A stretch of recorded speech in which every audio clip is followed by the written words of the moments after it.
Buenas noches. Hoy nos toca opinar sobre un tema muy importante que ha tenido o ha mantenido tanto a los tribunales de amparo como a los legisladores y a los abogados en general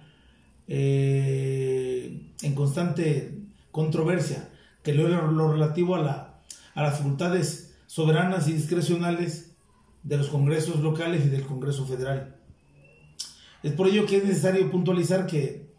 hay que distinguir que hay facultades soberanas discrecionales y hay facultades soberanas regladas. Es decir, por cuanto a las primeras, hablaremos de lo que tiene que ver con las facultades soberanas discrecionales, es decir, donde se le faculta a los congresos locales para que, acorde con sus facultades constitucionales, puedan aprobar, puedan emitir algún acuerdo, algún decreto en favor de alguna persona, en favor de alguna designación o de un acto inherente a sus funciones. Sin embargo, en contrapartida tenemos a los que son las facultades soberanas pero regladas, que tienen que ver con aquellas facultades que se le atribuyen al Congreso y que para que decidan sobre la designación de funcionarios o para inclusive aprobar un acto relativo con sus funciones, ¿sí? En cuanto a esta última figura, reitero, que tiene que ver con la facultad soberana reglada, es aquella donde el Congreso tiene esa facultad de origen para designar, como ejemplo, la Constitución le reconoce como facultad para designar magistrados o consejeros del Poder Judicial del Estado de Guerrero,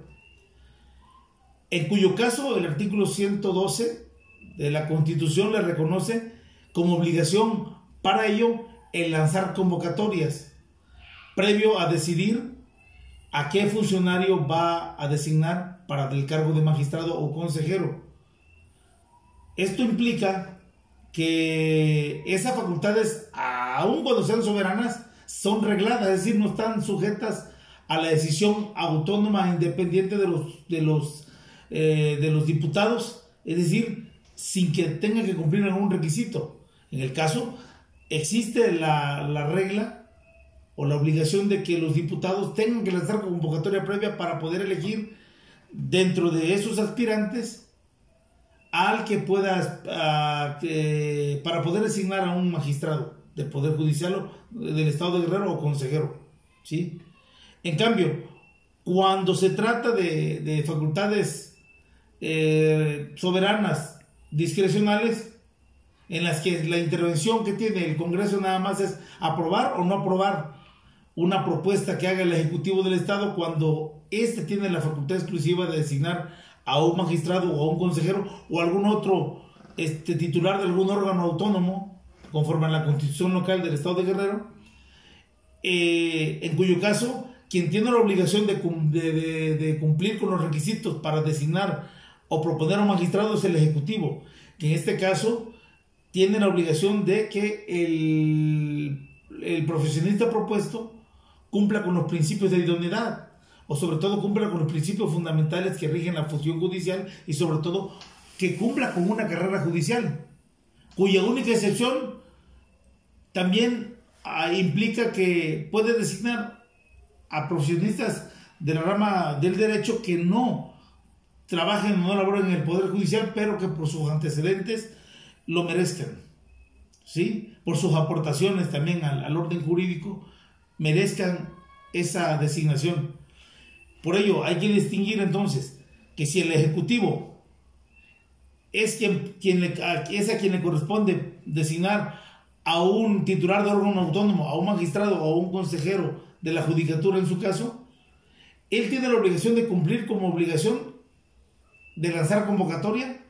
para poder elegir dentro de los aspirantes a quien se encuentre más posicionado, es decir, quien cumpla con los principios que rigen la función judicial y sobre todo con la carrera judicial. Esto abarca que la facultad de intervención que tiene el Congreso del Estado de Guerrero solo se limita a aprobar o no aprobar la designación, es decir, no puede realizar ningún otro acto. Por eso es entendible que muchos diputados de Morena, en el caso de los designados recientemente por parte de la propuesta del gobernador del estado, estos se hayan sentido inclusive impedidos para poder realizar un examen o alguna otra forma para medir los conocimientos y poder aprobar o no. Aunque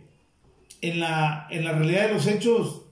el aprobar o no implica tácitamente pues que ellos tienen que valorar ciertos elementos o ciertos factores que pueden influir en la designación. Es decir, por una parte se les da la razón en el sentido de que no pueden hacer más que aprobar o no aprobar, y por otra parte se les reconoce la obligación de que para aprobar necesitan valorar la propuesta del Ejecutivo si cumple o no con los requisitos fundamentales que establece la Constitución para este tipo de designaciones. Es decir, si bien no están facultados para hacer exámenes, porque la Constitución no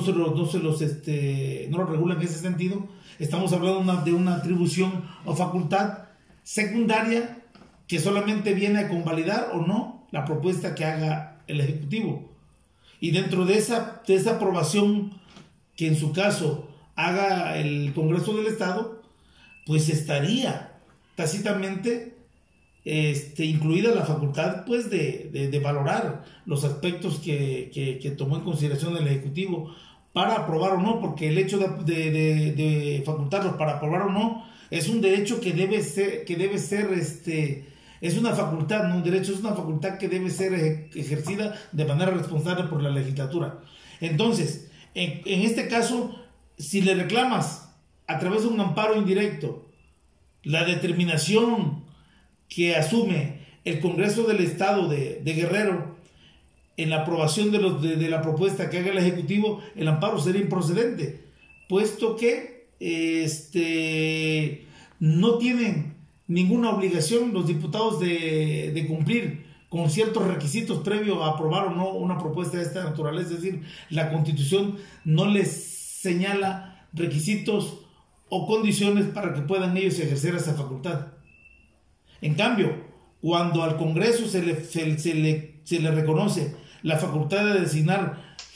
titular de un órgano autónomo, magistrado del Poder Judicial del Estado de Guerrero y en su caso un consejero de la Judicatura, estos también están obligados a lanzar convocatoria para que a través de esa convocatoria los aspirantes puedan ser elegidos, una vez que ellos determinen la forma de evaluación. En este caso, como la Constitución le señala o le establece una facultad reglada, es decir,